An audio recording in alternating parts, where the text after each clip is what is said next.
RAB সদস্যকে চুরিঘাত পর শিশুকে জিম্মি করে পালানোর চেষ্টা করছিল বাপ্পি। বাসার দরজা ছিল খোলা, বিছানায় খেলছিল 2 বছরের এক ছেলে শিশু। পাশে শিশুটির মা আর নানির সঙ্গে কুশ আলাপ করছিল। পুলিশের দাওয়াকে দৌড়ে ঘরটিতে ঢুকে এক মাদক ব্যবসায়ী, তার হাতে চাকু।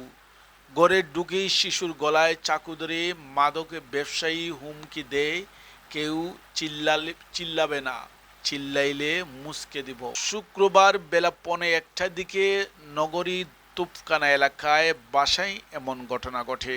মহানগরী কোতোয়ালি মডেল থানা থেকে বাসাটির দূরত্ব মাত্র 400 মিটার। এর আগেই দুপুর 12টার দিকে এই মাদক ব্যবসায়ী র্যাব সদস্যকে চুরিঘাত করেন।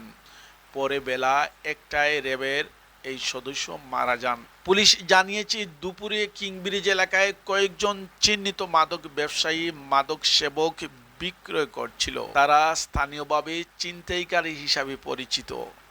পুলিশ একটি টহল দল তাদের দেখে ধাওয়া দেয়। এ সময় মাদক ব্যবসায়ী চক্রের সদস্যরা দৌড় দেন।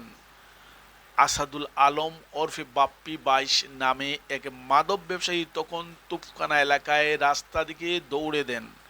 এই রাস্তা দিয়ে বিভাগীয় বন কর্মকর্তার কার্যালয় তখন ব্যক্তির কাজে অবস্থান করছিলেন র্যাব কনস্টেবল ইমন আচার্য 28।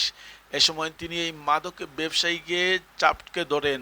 সঙ্গে সঙ্গে আসাদুল ওই র্যাবের সদস্যকে বুকে বাম পাশে চাকু দিয়ে আঘাত করে। পরে রক্তাক্ত অবস্থায় ইমন উসমানী মেডিকেল কলেজ হাসপাতালে নেওয়া হলে 1:30টার দিকে চিকিৎসাধীন অবস্থায় মৃত্যু হয়। পুলিশ আরও জানান, র্যাব সদস্য চুরিঘাত করে আসাদুল পালিয়ে যাওয়ার সময় পুলিশ সদস্যরা তার পিছু নেয়।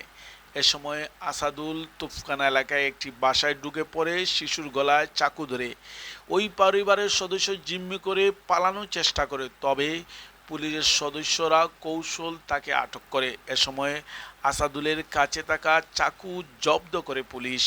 এ বিষয়ে যোগাযোগ করে কোতোয়ালি মডেল থানা ভারপ্রাপ্ত ওসি খান মোহাম্মদ মাইনুল জাকির জানান, আসাদুল ওই বাসায় ঢুকে শিশুর গলায় ছুরি ধরে। এই দৃশ্য দেখে ভয় দেখানো থাকা 2 নারী চিৎকার করেন। চিৎকারে আর্তনাদ শুনে আশপাশের ঘরের থাকা নারী ছুটে আসেন। তখন এককাল বাড়ির পুরুষের কাজ ছিল। যেহেতু পুলিশ দাওয়া দিয়েছে আসাদুলকে, তাই কিছুক্ষণ পর পুলিশ 8 সদস্য একটি দল সেখানে পৌঁছে। কোতোয়ালি মডেল থানা ওসি আরও বলেন, আসাদুল কারোর কথা শুনে না। তিনি কিছু পর ভয় দেখেন শিশুটি গলা চাকু দিয়ে কেটে ফেলবেন। তাই পুলিশ সদস্য বারবার বারণ করার চেষ্টা করছিল। এক পর্যায়ে পুলিশ সদস্য চুপসারে এই মাদক ব্যবসায়ী চাকু ধরার হাতে লাঠি দিয়ে জুড়ে আঘাত করে।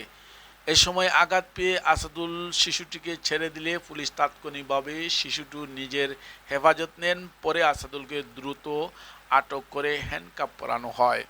পুলিশ জানিয়েছে, আসাদুল আটকের সময় ধস্তাধস্তির সময় পুলিশের সহকারী উপপরিদর্শক মোহাম্মদ জামাল মিয়া, কনস্টেবল হাকিম উজ্জ্বল সহ কয়েকজন আহত হন। এ সময় আসাদুল আলম আহত হয়।